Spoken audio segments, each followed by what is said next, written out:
Abraham and Isaac, Genesis 18. Sometime after the making of the covenant, God changed Abram's name to Abraham and Sarai's name to Sarah. Abraham's new name meant father of a multitude, and that of Sarah, princess. He spoke to Abraham again through 3 messengers who told him Sarah would give birth to a son the following spring, although she was long past the age of childbearing. Sarah overheard their message and laughed, but they reproached her, saying that nothing was too hard for God to bring about. When the spring came, Sarah did indeed give birth to a baby boy. She called him Isaac, which means laughter, for she said, "God has given me good reason to be happy, and all who hear of it will rejoice with me."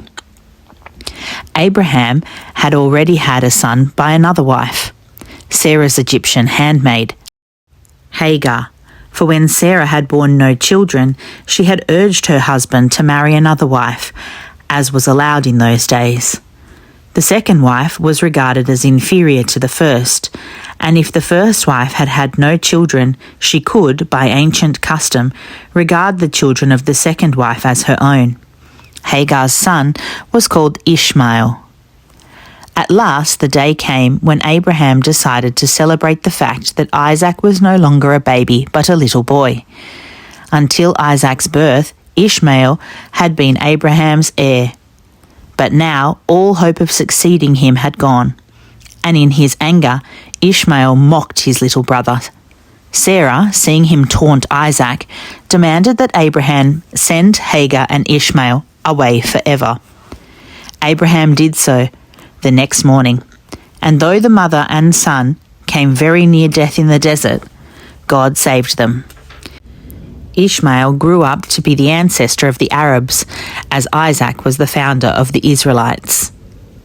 Although Abraham's faith had been tested by having to wait many years for the birth of a son, God decided to test him once again.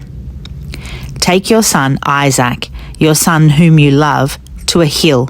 I shall show you," he said, "and there offer him as sacrifice." Obediently, Abraham set off the next morning, taking firewood for the sacrifice loaded on his ass, and accompanied by Isaac and 2 servants. For 3 days they travelled until Abraham saw in the distance the place chosen by God. Leaving the servants behind, he and Isaac climbed the hill, carrying the wood, the fire, and the knife for the sacrifice. "Father," said Isaac, puzzled, "we have fire and wood, but where is the lamb for the sacrifice?" "My son," Abraham replied, "God will provide himself with a lamb." The 2 went on until they reached the spot where Abraham knew instinctively was to be the place of sacrifice. In agony of heart and mind, the father built an altar from the stones lying around, arranged the wood on the altar, bound his son hand and foot, and lifted him onto the wood.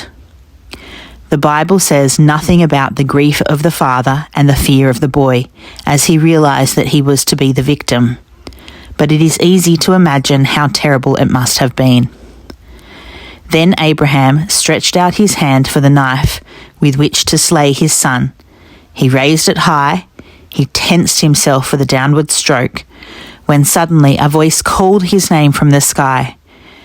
Abraham understood that an angel of God was speaking to him. "Do not harm the lad. God now knows that you worship him sincerely, since you have not begrudged him your only son." Abraham looked up and saw a movement out of the corner of his eye. It was a ram caught in a thicket by its horns.